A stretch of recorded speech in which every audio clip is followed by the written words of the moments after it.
नमस्कार, स्वागत छ तपाईलाई मगरा टिभीमा। आज पनि हामी उपस्थित भइसकेका छौँ। जनयुद्धको नाउँमा संस्मरण सङ्ग्रह किताबमा लेखिएको छापामार यात्रा कथालाई लिएर आएका छौँ। सबैले सेयर गरेर साथ दिनुहोला।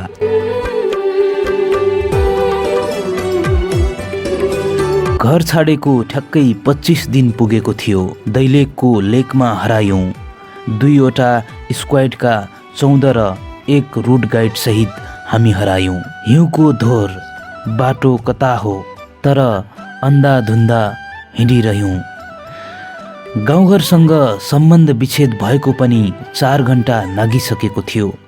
कता पूर्व कता पश्चिम हामी बेतालले हिँडिरहेका थियौँ।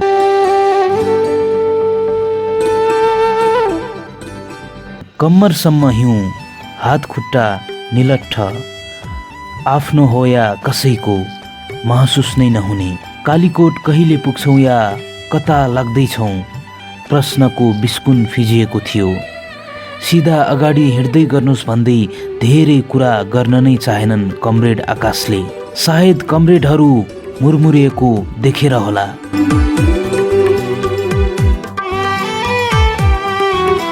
आफूभन्दा लामा बन्दुक, 30 केजीका झोला, रातभरको अनिदो। हिउँको यात्रा कम चुनौतीपूर्ण थिएन। थकित पाइला सर्नलाई मान्न छाडे नि हिँड्नुको विकल्प थिएन। धेरै कोस हिँडिसकेका थियौँ, त्यसैले फर्कन सम्भव थिएन।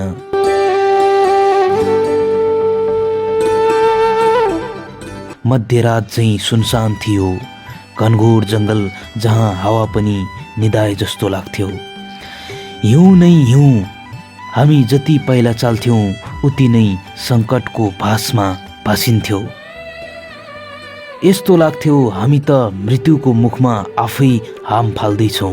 पहिलोचोटि घर छोडेर कर्णाली जाँदै थिए। एक्लो नाति नजा हामी कसरी बन्न सक्छौँ र? भटाभट मारिरहेको छ बैरीले।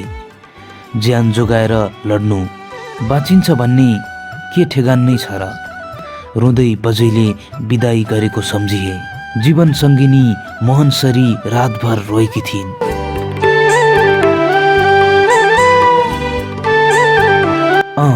मदन दाई हाल 5औं डिभिजन सहकमान्डरलाई नयाँ आइडिया फुरेछ। कम्मरबाट खुकुरी झिकेर झपाझप रुख काट्न थाले। नभएको मासी प्राण किन खर्चने? मैले भने। हेर्दै जाऊ के हुन्छ, उनले भने। नभन्दै रुख ढाल्दै तिर्साउँदै बढेपछि छक्कै पर्यौँ। ओहो, यसले साँघुको काम गर्यो है। यति भनेर सबले काट्न थाल्यौँ। धन्यवाद दाई, खुसीले नाच्यौँ। त्यसपछि हिउँमा डुबेनन्। हाम्रो यात्राले कमिलाको यात्रासँग ठ्याक्कै मेल खान्थ्यो। 500 मिटर हिँड्नलाई 3 घण्टा। नहोस् पनि कसरी, रुख ढाल्दै जानु पर्थ्यो।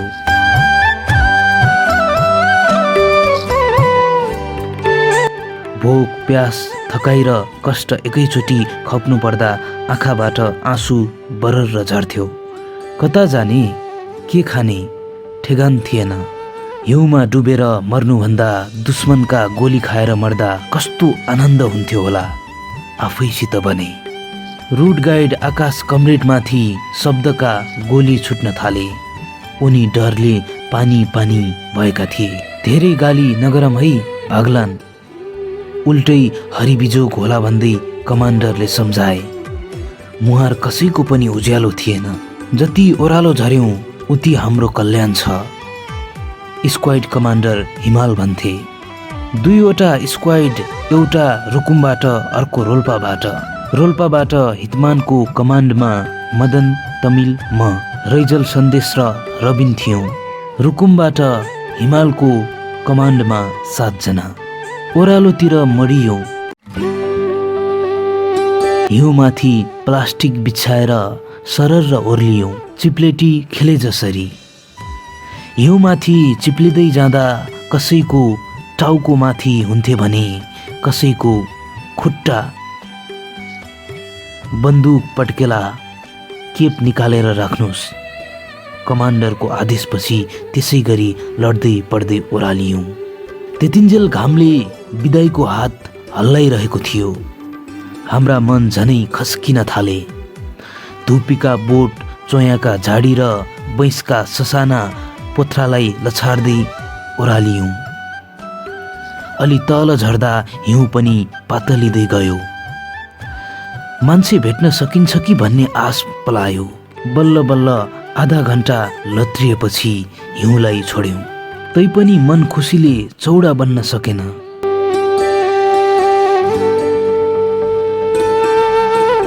न हामीसँग पानी थियो न घाँस। बिदाई गर्दा दिएको सातु बोकेका थियौँ। त्यही सातु दुई दुई मुठी खायौँ। एक थाल भात खानेलाई 2 मुठी सातु आन्द्रामै कहाँ हरायो कहाँ। गाउँतिर झर्दा कतै पुलिस भएको ठाउँमा पो पुगिने हो कि अपरिचित ठाउँ। अन्चिनारू जनता। सिआइडी लागेर धरापमा पारे भने पार्टीले दिएको महान अभिभारा चौपट्टे हुन्थ्यो। चीनमा लम्बे अभियन्ताका लालसेनाले जुत्ताको तलुवा खाएर बाँचेका थिए रे। साम्राज्यवादी जापान विरुद्ध लड्दाका ती गुरिल्लाको संस्मरण पढ्यो भने यी कष्ट फुच्चे हुन्छन्।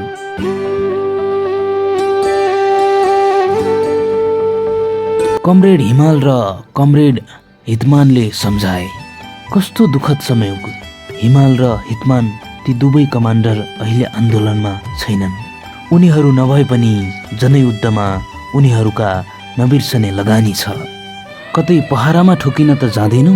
आशंकाका बादल मडारिए। कतै सिआइडी त होइन। रोड गाइडले त सम्बन्धित ठाउँमा सरासर पुर्याउनु पर्ने। खासमा कमरेड नै हो कि होइन। पार्टीको मान्छेले त अनाहकमै दुःख त दिन्न नि। हामी त रोड गाइडमै शङ्का काटेर भैँसीदेखि जोगी डराउने, जोगीदेखि भैँसी डराउने भयौँ। शङ्का उपशङ्का उब्जिएपछि निवारणको लागि ज्यान र झोला तलासी गरियो।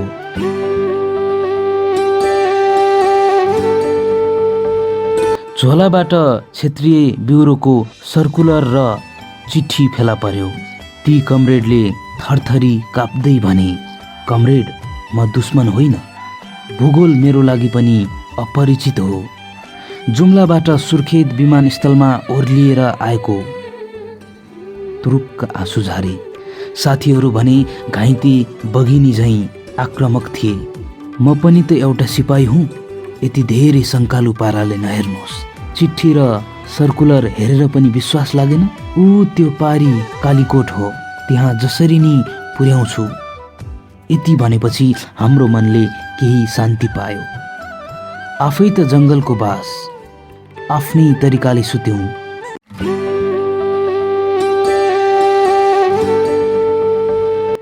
कोही बसेर, कोही बार बारेर, कोही स्याउला बिछ्याएर, कोही बन्दुक सिरानी राखेर। ढल्ने बित्तिकै निदायो। चराचुरुङ्गीका कल्याङ ब्ल्याङले झर्लङ्ग बिउजिए। जतिखेर भोकले पेट कापिरहेको थियो। दुःख कष्ट भएकोमा पश्चाताप भएन। सम्बन्धित ठाउँमा पुग्न सकिन्छ कि सकिन्न प्रश्न यतातिर मोडियो।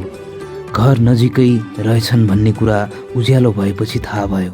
सबैका घरका धुरीबाट धुवाँ उडेर बादलसँग मिसिँदै थिए। खाने मेसो गर्नु पर्यो, हितमान कमरेडले बोले। आकाश कमरेड सम्पर्कतिर लाग्नु पर्यो, मदन दाईले कुरा राखे। उतिखेर मदन दाई स्क्वाड भिसी थिए।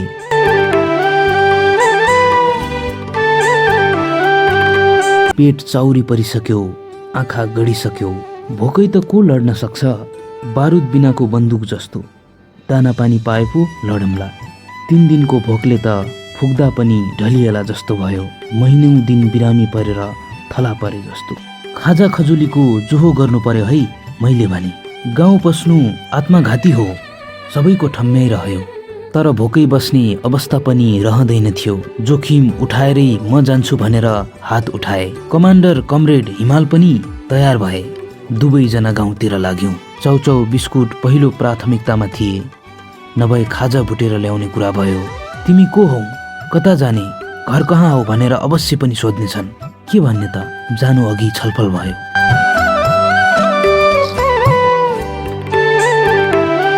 हामी व्यापारी, घर दैलेख, कालीकोट जाने 8 जना छौं। एकजना बिरामी परे, बाँकी प्रसङ्ग अनुसार गरौँला। एक मतले पारित भयो। नभन्दै सोधपुछ गरे। मकैको खाजासम्म भुटेर साथीहरू कहाँ लान सफल भयौँ। 3 घण्टापछि खाजा लिएर पुग्दा धेरै साथी निदाएका थिए, कोही सेन्ट्री बसेका। जब खाजा लगेर त्यहाँ पुग्यौँ तब हितमान कमरेड 3 फन्को नाचे।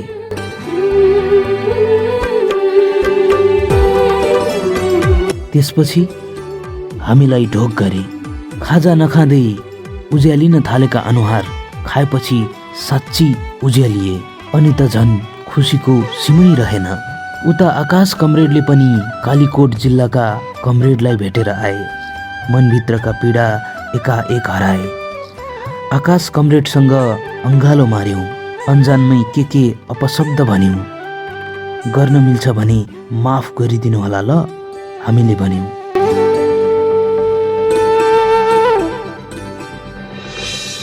आकाशभन्दा विशाल छाती भएको यो आकाशले झिना मसिना कुरामा कमेन्ट गर्दैन। आकाश कमरेडले भने। पेट पूजा गरिसकेपछि कुराकानी पनि अलि बढी नै आउँदो रहेछ। जङ्गलमै गफगाफ मच्चियो। भेरी कर्णाली पार्टीको मुखै हेर्न नपाई मरिन्छ कि भन्ने चिन्ता थियो।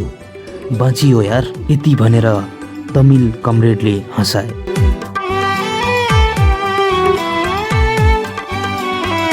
आज रातभर हिँड्नु छ, पुलिस चौकी पनि पार गर्नुपर्छ, कमरेड आकाशले जानकारी गराए। रातभर हिँड्नु, दिनभर सुत्नु हाम्रो दिनचर्या थिए। झमक्क रात पर्यो। हाम्रो यात्रा पनि आरम्भ भयो। चुपचाप पाइला चाल्यौँ। खाना खाने ठाउँ कालीकोटको दिल्ली कोटमा पुग्दा 10 बजिसकेको थियो।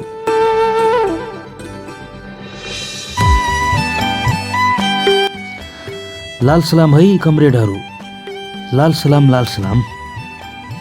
स्थानीय कमरेडसँग जोसिला हात मिलायौँ। 3 दिनको भोको, मन खानातिरै दौडेको थियो। हात धुनुस् है, खाना खाउँ, अनुरोध आइसकेको थियो। आकाश कमरेड, आज त 4 थाल भात जान्छ होला, ज्यान खरासिएको छ।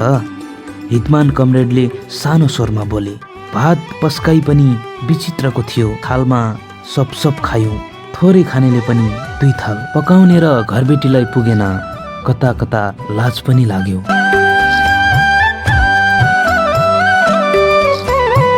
खाँदा खाँदै झुल्न पो थाल्यौँ। एक अर्कालाई हेर्दै हाँस्न थाल्यौँ। खानामा रक्सी त मिसिएको थिएन। फेरि पनि हँसाए तमिल कमरेडले। त्यसरी मजाले हाँसेको त्यही रात थियो। तिम्रा बाजे भातले नि, भातले पनि मताउँछ र? धेरै दिन खान पाएन भने मताउँछ नि। हो त बाबु, घरबेटी बाबाले पनि भने। हामी तिनछक्क पर्यौँ।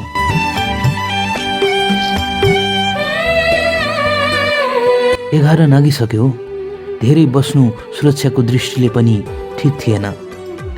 हल्ला खल्ला आइसकेको रहेछ। 35-40 जना रोल्पा रुकुमबाट बन्दुक बोकेका मान्छे दैलेख हुँदै कर्णाली छिरे। सबैजना बन्दुक झोला बोकेर कालो डब्बाभित्र हरायौँ। औँसीको रात। एउटा लाठी र जुनकिरीको सहारा बाहेक सारा शत्रु जस्तै थियो त्यस रात।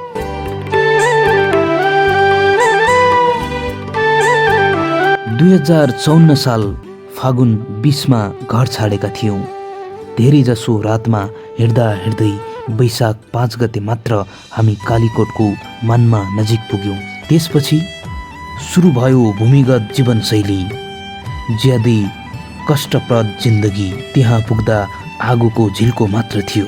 जुम्ला कालीकोट मुगु र हामी गरी जम्मा 28 जना WT पूर्णकालीन कार्यकर्ता थियौँ।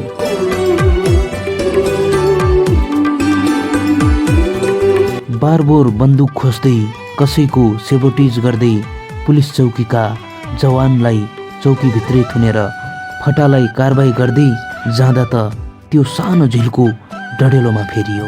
त्यसपछि बाँध फुटेर निस्केको पानी जस्तै हुल्का हुल भूमिगत भए, पूर्णकालीन भए। कार्यकर्ता त फालाफाल।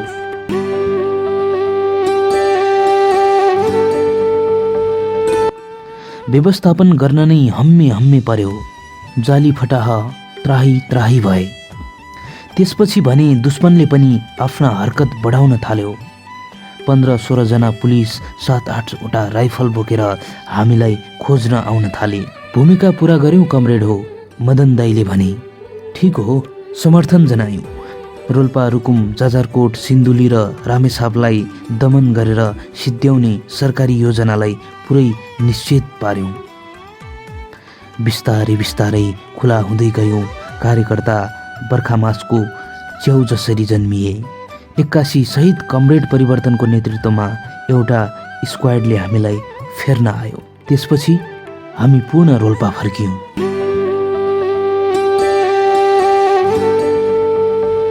दर्शक महानुभाव, आज हामी मगरा टिभीमा जनयुद्धको नाउँमा संस्मरण सङ्ग्रहभित्रको छापामार यात्रा कथालाई प्रस्तुत गरेका थियौँ। यस्तै संस्मरणहरू सुन्न चाहनुहुन्छ भने हाम्रो च्यानललाई आजै सब्स्क्राइब गरी हामीसँग जोडिनुहोला। मगरा टिभी हेर्नुभएकोमा तपाईँ सम्पूर्ण दर्शकलाई धन्यवाद।